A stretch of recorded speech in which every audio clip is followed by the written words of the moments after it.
Welcome, dear students.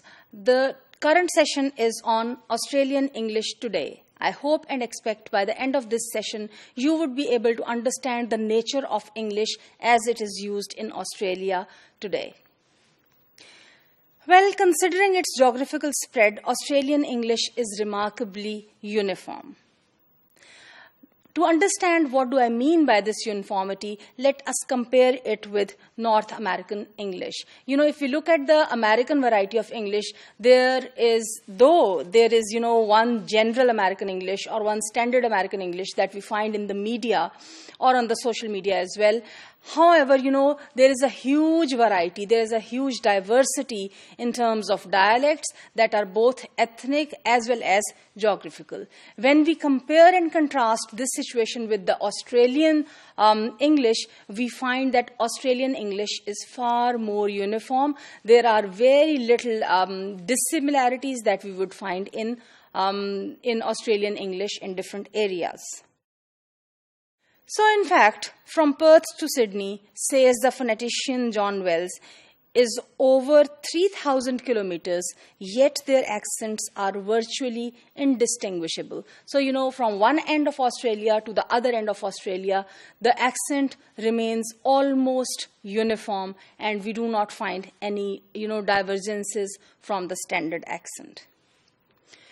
Australia is, after all, the sixth largest country in the world, and the English language has taken only 200 years to flourish here and, to be spread across all the regions of Australia. Generally speaking, variations of accent that are found in Australia are not geographical. They are all ethnic or cultural. What I mean by that? It's not that in one particular region or in particular area of Australia, one variety or one dialect of Australian English would be used, and in another would be used. In terms of regions, it's all the same. The only differences that exist, they are all ethnic, that people from a certain cultural or ethnic background would use a slightly different variety from the other varieties or from the standard variety. Or, these are social, the lower class or the middle class or the upper class would have, some differences. So, the educated people would have slightly different, and the uneducated people would have a slightly varied variety of Australian English. So from this point, what we conclude is that it is not that the varieties in Australian English are determined geographically, rather they are based on ethnic and cultural backgrounds. When it comes to the characteristics of Australian English, some vowel sounds resemble those that are found in Cockney or London vernacular. Again, if we trace the history back, what we would notice is that because English mainly came to Australia from the Britain, so of course it was the impact of the Britain English, it was the British English, it was the impact of the speakers of English who came from different areas of England to Australia, and especially because most of them came from the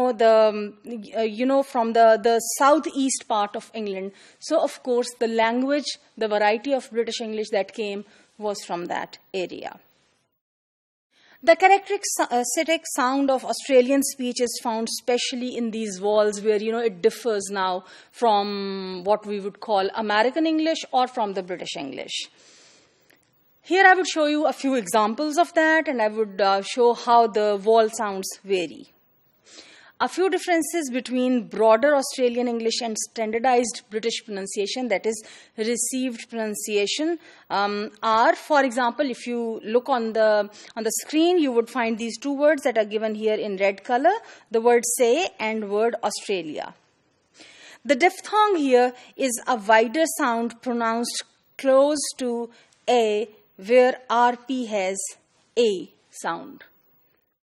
In words where RP has OW sound, the diphthong approximate to IO or air sounds in Australian varieties.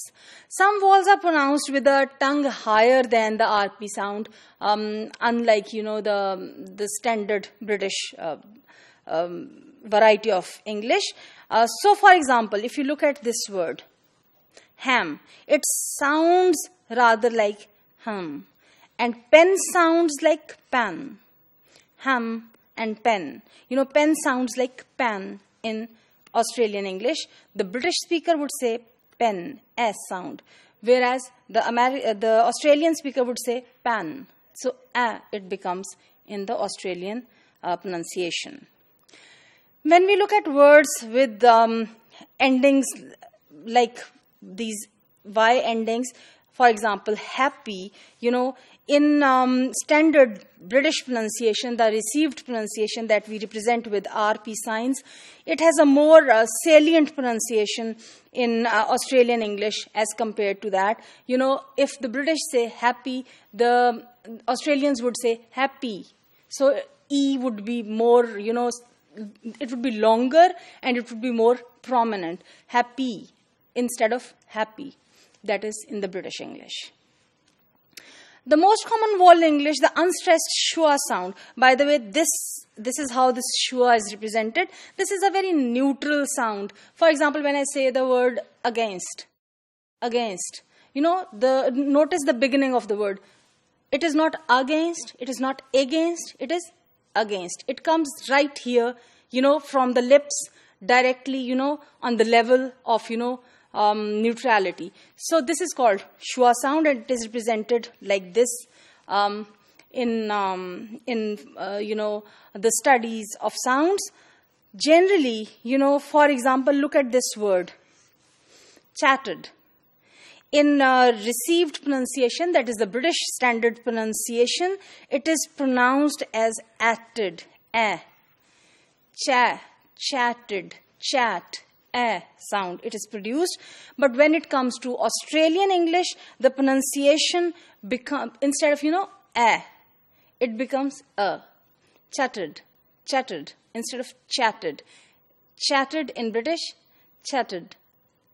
Here, neutral, it becomes in Australian English. So I hope through these examples you have some clarity on how today the variety of English language that is spoken in Australia, and that is a recognized Australian variety, how it has certain features that distinguish it from other varieties of English, and how, you know, it, despite being the language of such a big continent, is uniform in certain ways.